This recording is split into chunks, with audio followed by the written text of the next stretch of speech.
Elegant s africkými koreňmi, nezávislou povahou a silným loveckým inštinktom. V tomto videu si predstavíme psíka, ktorý nešteká a má povahu podobnú mačkám. Poďme spolu spoznať plemeno Basenji.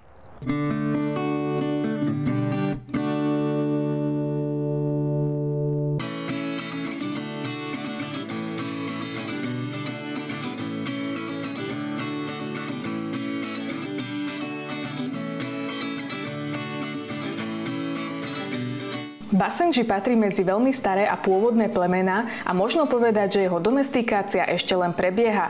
Vyobrazenia pripomínajúce psov Basenji môžeme nájsť už na ilustráciách zo starého Egypta. Pôvodne však údajne pochádza zo strednej Afriky. I keď sa vyskytoval v blízkosti domorodých osad, jeho vzťahy s ľuďmi boli skôr vlažné. Títo psi sa živili hlavne lovom. Ich vlastnosti využili aj ľudia a v starých správach od cestovateľov sa môžeme dočítať o psoch s drevenými zvoncami, ktorých africké kmene používali na lov, i keď ich cielene nechovali. Pygmejovia volali týchto psov malý pes z buše, čo v ich reči foneticky znie podobne ako Basenji. Postupne sa začali prvé jedince privážať do Európy, avšak uhynuli na miestne choroby. Neskôr sa podarilo priviesť do Veľkej Británie viac jedincov a začalo sa s organizovaným chovom. Postupne sa jeho chov rozšíril aj do iných krajín a v roku 1964 bol uznaný FCI. Ale oveľa viac o plemene Basenji sa dozvieme v chovateľskej stanici Congo Hunter. Dobrý deň, vítam vás v našej chovateľskej stanici Congo Hunter. Moju chovateľskú stanicu som založila v roku 2015. Následne v roku 2016 sa nám narodili prvé šteniatka. Do tohoto plemena som sa ale zamilovala už v roku 2012, keď sa mi do rúk dostal časopis Pes a mačka a na jeho obálke bol nádherný pes. Basenji je polovný pes a spoločník. Patrí do 5. FCI skupiny medzi špice a primitívne typy. Jeho vzhľad je to veľmi ľahko stavané zviera s jemnými kostiami aristokratického vzhľadu, vysoké nohy v porovnaní s dĺžkou jeho tela. Ideálna výška psov je 43 cm v kohútiku, sučiek 40 cm. Ideálna váha psa je 11 kg a sučky 9,5 kg.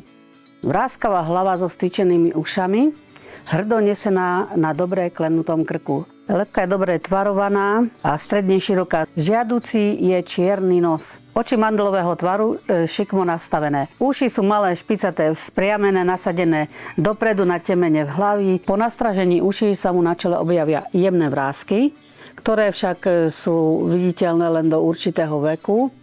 Najviditeľnejšie sú u šteniat, bohužiaľ ale u psa trikolórneho tie vrásky zanikajú vo farbe. Hlboká hruď vybieha do zreteľného pása, chvost pevne stočený, predstavuje obraz dobre vyváženého psa. Končatiny sú silné, svalnaté, kolená mierne ohnuté, zadné nohy dlhé, päty dobre spustené, nie vtočené ani vytočené. Pohyb nohy vnesené priamo dopredu, rýchlym, dlhým, neúnavným, švihovým krokom v behu pripomína cval koňa. Jeho koža je veľmi jemná, poddajná, má krátku srsť, ktorá veľmi málo plzne. Farby sú uznané na Slovensku 4. Čierno-biela, červeno-biela, trikolórna a žíhaná. Je ešte jedna farba, trindl, ktorá však na Slovensku a ani v okolitých krajinách nie je uznaná do chovu. Biela farba u Basenjika by mala byť vlastne zo spodu na nohách, brúšku, hrudi a špičke chvosta. Biela na nohách celých, na temene hlavy a na krku je povolená. Basenjiho taká zaujímavosť je, že nešteká. Vydáva zvuky podobné jodlovaniu, mne však pripomína vytie vlka, ktoré ale začujete veľmi, veľmi zriedkavo, asi tak jedenkrát za deň. Basenji je veľmi čistotný psík. Olizuje sa ako mačka, umýva sa, preto ho niektorí nesprávne nazývajú mačkopes. Nezapácha, dokonca ani keď je mokrý. Je veľmi inteligentný, k cudzým ľuďom dosť rezervovaný.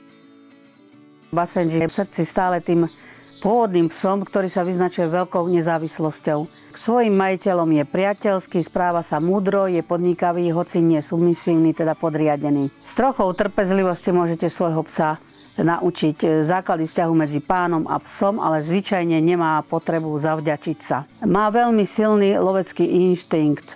Ak sa váš Basenji stretne na ceste s inými plemenami alebo dominantnými psami, môže nastať problém. Tomu ale môžete predchádzať správnou výchovou, socializáciou psa, stretávaním sa s inými ľuďmi, s inými psami už od šteniatka. Je vhodný k deťom, aj k starším ľuďom.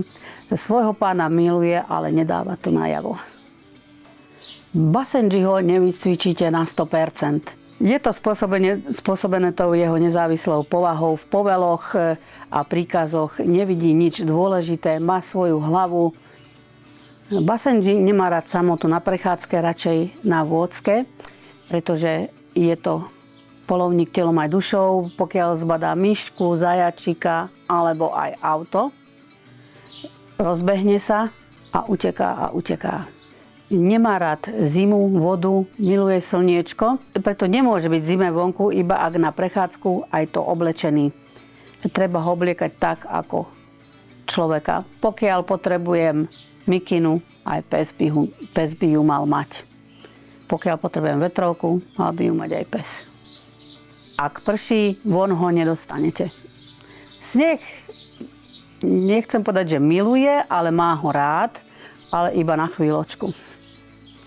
Jemu zima nemá podsadu tým, že v Afrike ju nepotrebuje, preto sa rýchle podchladí. Je to vysoko aktívny pes až do vysokého veku. Basenji nepozná strach. Basenji má rád prechádzky. Pokiaľ mu venujete 2 hodinky denne prechádzok, hodinku ráno, hodinku večer, celý ostatný čas preleží na gauči pri vás. Vhodný je preňho karsing, kde sa dostatočne vybehá.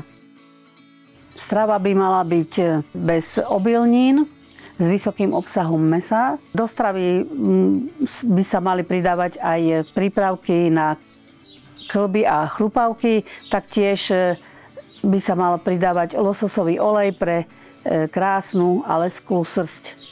Tiež Basenji veľmi ľahko priberá na váhe. Preto tie granule a mokrá strava bez obilnín. Sušené hryzadlá, ako sú hovädzie uši alebo žuvačie kosti, uspokoja potrebu vašeho spoločníka žuť. Taktiež sa uistíte, že váš pes má prístup k čerstvej vode. Basenji je v zásade odolné plemeno, ale v niektorých líniách sa môžu vyskytovať genetické predispozície k určitým chorobám. Ak chcete mať zdravého psa, potom vašou alfou a omegou bude kúpiť šteniatko od zodpovedného chovateľa, ktorý Basenjiho chová s rozumom a s láskou. A samozrejme s preukazom pôvodu a všetkými očkovaniami. Basenjici môžu mať sklony k ochoreniu obličiek, tzv. Fanconi syndromu a k očným problémom vo forme atrofia sietnice a k hermiám. Tieto choroby však zodpovedný chovateľ sleduje už od výberu svojich psov do svojej chovnej stanice. Samice prichádzajú do ruje raz za rok na jeseň, keď je v Afrike jar. Je vhodný k deťom, k starším ľuďom, ak nie je vhodný k ľuďom, čo od psa vyžadujú absolútnu poslušnosť, a k zaneprázdneným ľuďom, ktorí majú na psa málo času. Basenji je pes, ktorému sa nemusíte nejak obzvlášť venovať, stačí mu vaša prítomnosť.